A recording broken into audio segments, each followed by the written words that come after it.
Hello বন্ধুরা, তোমরা সবাই কেমন আছো? আমি তো কোনোদিন ভয়েস দিয়ে ভিডিও বানাই না, আজকে একটু চেষ্টা করলাম। জানাবে কেমন লাগলো ভিডিওটা।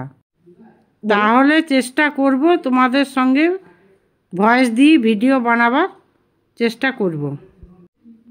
সপ্তমীর দিনে আমরা কি করলাম তা তোমাদের সঙ্গে শেয়ার করছি। সপ্তমীর দিনে টিএন স্কুল, দুর্গাপুরে থাকি তো, তাই টিএন স্কুলে ঠাকুর দেখতে গিয়েছিলাম। টিএন স্কুলের প্যান্ডেলটা দেখুন, খুব সুন্দর হয়েছে। গ্রাম্য পরিবেশের মধ্যে করেছে ঠাকুরটা। হ্যাঁ, প্রতিমা করেছিল। প্যান্ডেলটা খুব সুন্দর হয়েছিল।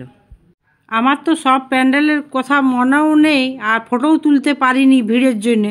ওই জন্যে ওই টিএন স্কুলের ঠাকুরটা দেখেছিলাম, আর একটা ঠাকুর দেখেছিলাম, কিন্তু অতটা ফটো তুলতে পারিনি। খুব প্রচণ্ড ভিড় ছিল তো, নিয়ে সপ্তমীর দিনে গেছিলাম, নিয়ে খাওয়া দাওয়া করে মা আর আমি বাড়ি চলে এলাম। রাস্তায় আস্তে আস্তে আর একটা প্যান্ডেলে চোখের নজরে পড়েছিল, তখন একটু দাঁড়িয়ে পর দেখলাম। দেখো বন্ধুরা, টিএন স্কুলে কতটা ভিড়, এখনও পর্যন্ত আমরা বেরোতে পারিনি প্যান্ডেল থেকে। প্রচণ্ড ভিড় ছিল, আর বৃষ্টিও পড়েছিল, ওই জন্য কাদাও ছিল। আস্তে আস্তে হাঁটতে হচ্ছিল মাঠের মধ্যে।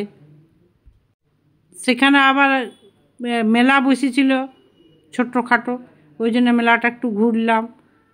হ্যাঁ, সেখান থেকে আবার সংসারের জিনিস টুকটাক একটু কেনাকাটা মা আর আমি করেছিলাম, সেগুলো ফটো তুলতে পারিনি ভিড়ের জন্যে। আমি তো সেরকমভাবে ভয়েস দিয়ে ভিডিও বানাই না, তার জন্যে একটুখানি বানালাম তোমাদের সাথে শেয়ার করার জন্যে। আমি ভিডিওটা বানালাম। সপ্তমীর দিনে এত ভিড়, তাহলে নবমী দশমীর দিনে কতই না ভিড় হয়েছে প্যান্ডেলগুলোতে। নবমী দশমীতে বেরোয়নি, সামনাসামনি একটু ঠাকুর দেখতে বেরিয়েছিলাম, দু একটা প্যান্ডেল দেখলাম। এই সামনেই আমাদের বাড়ির কাছে বড় বড়ই প্যান্ডেল হয়েছিল, ছোটোখাটো নয়, বড়ই হয়েছিল। মেলাও বসেছিল। হ্যাঁ, তো খুবই ভিড় ছিল তখনও। নবমী দশমীর দিনে ওই সামনের প্যান্ডেলগুলোতে প্রচণ্ড ভিড় ছিল, আর বৃষ্টিও পড়ছিল মাঝে মাঝে। টিএন স্কুলের বাইরে কি সুন্দর একটা বিষ্ণুর ছবি, মানে মূর্তি দিয়ে এত সুন্দর সাজিয়েছিল, মূর্তিটা দেখলেই মন ভরে যাবে। তারপর তো বাড়ি চলে এলাম, এসে পরে একটু নিচে বসে পড়ে খাওয়া দাওয়া করে ঘুমিয়ে পড়লাম। আজকের ভিডিওটা কেমন লাগলো, এই ছোট্ট ভিডিওটা কেমন লাগলো, তোমরা সবাই কমেন্টে জানাবে।